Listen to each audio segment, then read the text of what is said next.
All right, folks, welcome back to Talkin Soccer. A little bit of a change of pace today as we are going to dive right into the St. Louis City SC game that I just came home from. Of course, I cover City for St. Louis Magazine as well as Area Sportsnet, and I also talk about that plus other MLS things plus NWSL plus everything US Soccer over on the Talkin Soccer Substack, which will be in the show in the notes down below. So please check that out if you want to find me in more spots that isn't the dying hellscape that is twitter.com right now. So let's get into this game, shall we? Of course, this is not a replacement for the Soccer Talk Lads podcast. We will be doing that hopefully sometime soon whenever Steven stops being a busy boy. But for now, St. Louis City win 2-0 over Kroenke Sports and Entertainment Group's Colorado Rapids. A real showdown of a match that if you were to ask me, what is Bradley Carnell's philosophy?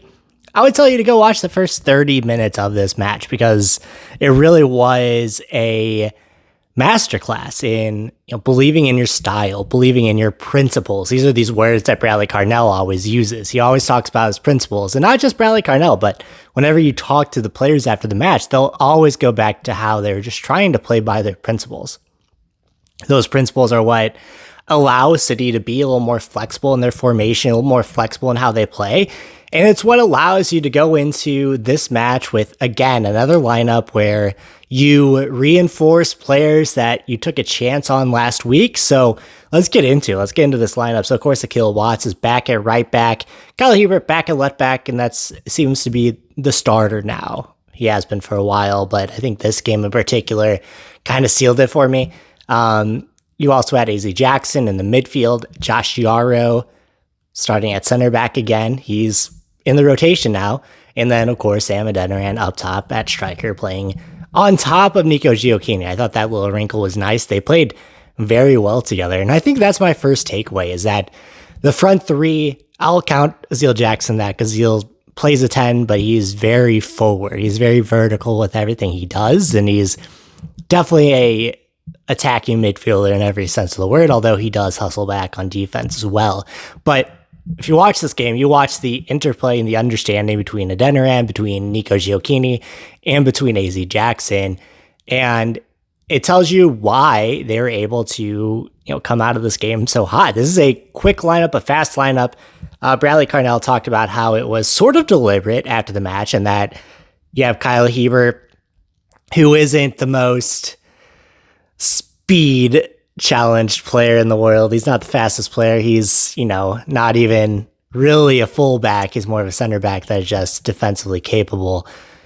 And so you put Akil Watts on the other side from him. It then gives you one wing where you can kind of bomb down. You can have a fullback. Then in Akil Watts, he was just running around Colorado's back line. Like no one could keep up with Akil Watts in this match. And I think I don't know if he has taken over for Jake Nerwinski as far as the starting right back goes, but for me, I definitely want to see him there more often than not. I think for the warts that he maybe has defensively, I think he's getting better. He's still a young player, and he's not the best crosser of the ball, but again, I think that could be the limited opportunities that I've seen him play, the past two matches especially, where maybe you're not trying to cross the ball as much to begin with.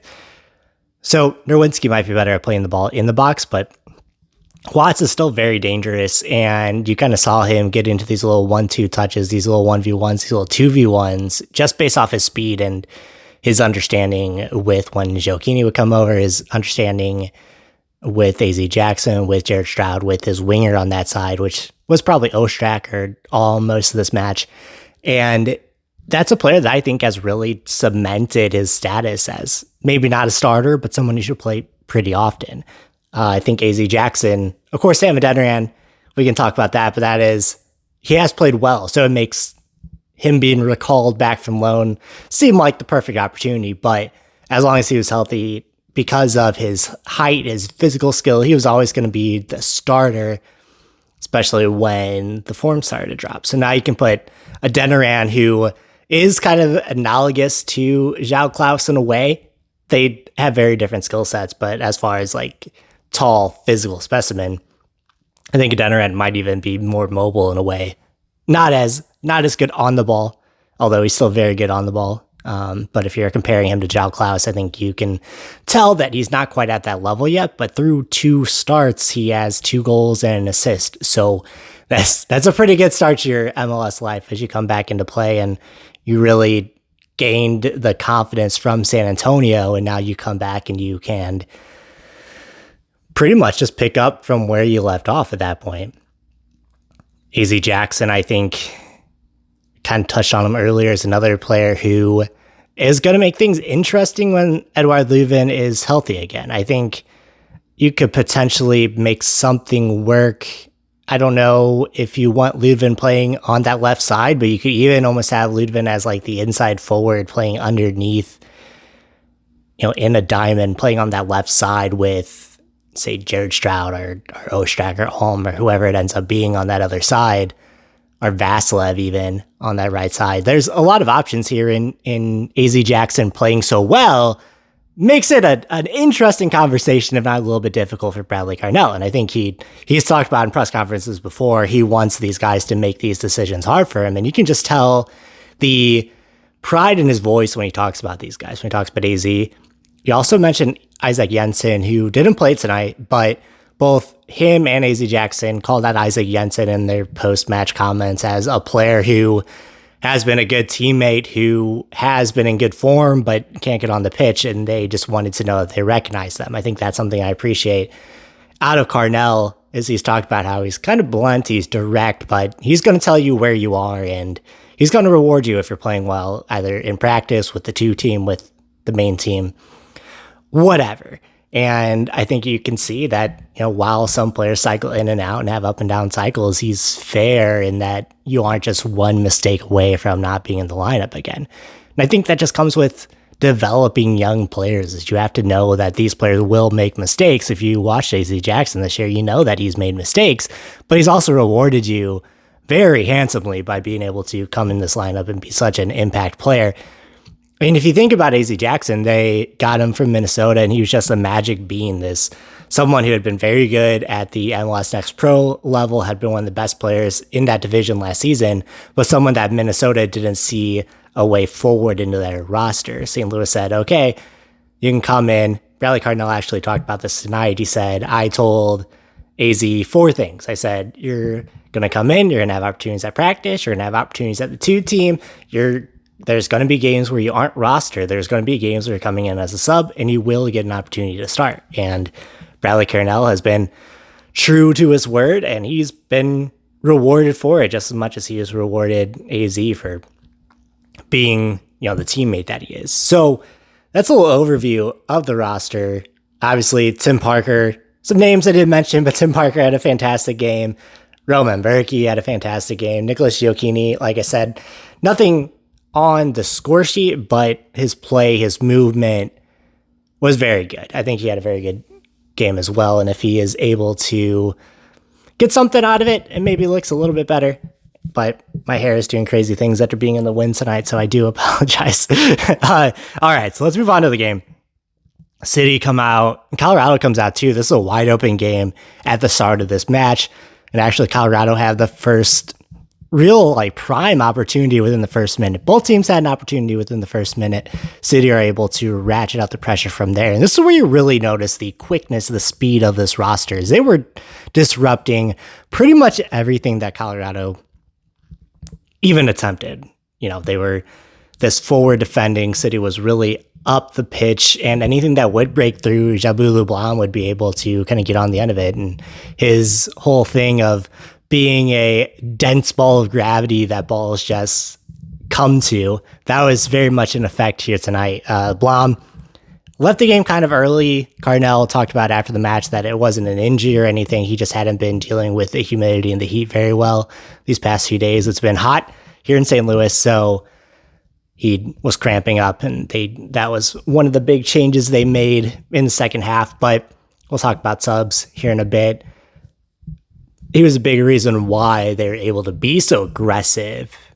And, Akil Watts was able to get up the pitch so much because he knew that behind him, he had Jabu Leblanc, he had Josh Yaro, he had Tim Parker, and he had Kyle Hebert kind of taking up that defensive bulk that he could venture up, and he has the speed to get back and know that he would have a place to get back to when he was retreating. So you saw a lot of that trust.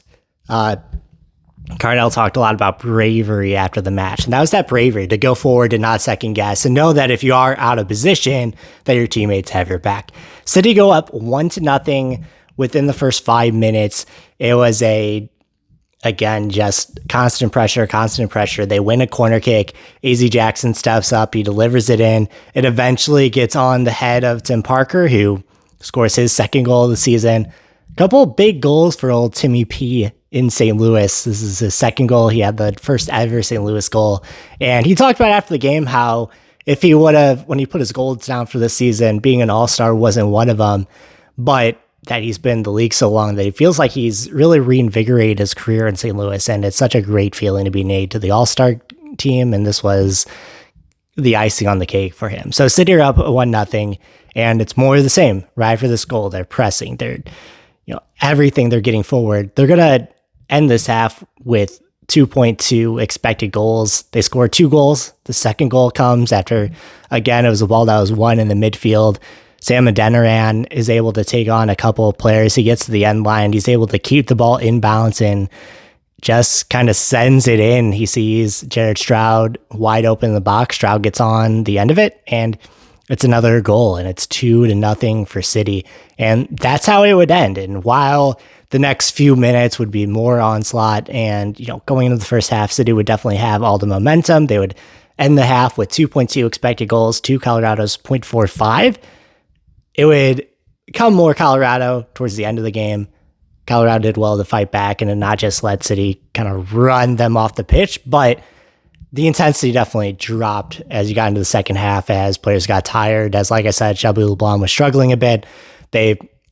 Carnell makes adjustments in the second half, and you'd see some good play again. You see that kind of intensity ratchet back up.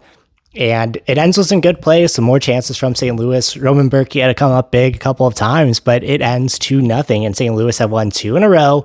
They're now going on a pretty difficult road trip, going to Toronto and then going to LAFC. But they're sitting here, 20 games in, atop the Western Conference, a 3-point lead on LAFC, who have a game in hand. So that game at LAFC may be to determine the top of the West at that point. But they banked points. They banked a lot of points. And at this point, if they don't have a home playoff game, it's going to be a disappointment. Not based off their goals at the start of the season, but based on their internal goals. They talk about these internal goals all the time. And while I am certainly one of the people that didn't think that this was a great team, but they came in with a bunch of magic beans, and a lot of those magic beans ended up being something very good. I mean, AZ Jackson, we talked about it, was an unknown quantity when he was picked up. Tim Parker was thought to be done in Houston. They even got him to take some of his salary. You didn't know what you had from Kyle Hebert. Kyle Hebert was just a guy that came up from City too. Same with Celio Pompeo. Same with Nico Gioacchini, who came and was nothing in Orlando last year and has been a very competent MLS goal scorer this year. Indiana Vassilev. I mean, the list goes on and on. You get these unknown quantities. People underestimated what João Klaus was. People underestimated what Edouard Leuven were. People thought that Roman Bürki was done. And Shelby LeBlanc was a bit of an unknown. But what this team has shown is that they can play so well together that they are better than some of their parts. And Bradley Carnell does a very good job as manager to get more than what he's given out of his players. He can give his players an opportunity to shine, not just young players, but veteran players as well. And it goes a long way. So City are sitting atop the West. That's not to say that this is the best team in the league. I think I still struggle to think of this team as a team that has more talent than the rest of the West. They obviously don't, but they play together. The chemistry is so strong in their ability to bounce back, and with a good manager who does make mistakes. He's made mistakes this year in the way that he's managed at times, but he has total buy-in from his players. And I think that's just so important, having an identity and having buy-in more than anything else in MLS get you so far. So let me know what you thought about this game, who your player of the match was. I think for me, Tim Parker getting the first goal and just being so solid on defense, that's my man of the match. But my honorable mentions are AZ Jackson, Sam Adeniran. I was just so impressed with both of them. Keel Watts, I can't say enough of. There really weren't any bad performances out there tonight. It was pretty much a total team victory. And while it should have been probably 3-4, even 5-0, you get the 2-0 win at home, you get the clean sheet after not being able to get in Colorado, and choruses of fuck Stan Kroenke ring out in City Park as you finish. And that's just icing on the cake, is that you beat Stan Kroenke's team. I think St. Louis can be happy about that. I think the team can be happy about that. And it was a pretty good atmosphere tonight. Obviously, the work isn't done, and who knows what the second half of the season is going to bring. But at this point, you have to be optimistic with how they played. They haven't done anything to show you that they can't keep up in this league. But like I said, let me know down in the comments. If you aren't subscribed to Talkin Soccer, please do. It would mean so much to me. Make sure you like this video if you like what I have to say. Or comment down below if you think that I'm dead wrong about this match. Yeah, I think, man, what's up with Robin Fraser? Colorado is sitting in last place. I don't want to see Robin Fraser let go, because I also look at, like, is anyone going to do anything better than what Robin Fraser has done with what he's been given in Colorado? But also, you can't be sitting in last place and think that your job is totally secure. So I'll always be a Robin Fraser stan, but I just don't know what happens with him. Anyway, you can also find me at Twitter at HornikerJustin, Talkin Soccer on Instagram, Talkin Soccer on TikTok. It's usually Talkin_soccer. And yeah, let's all right. That's it. That's good. We'll talk soon.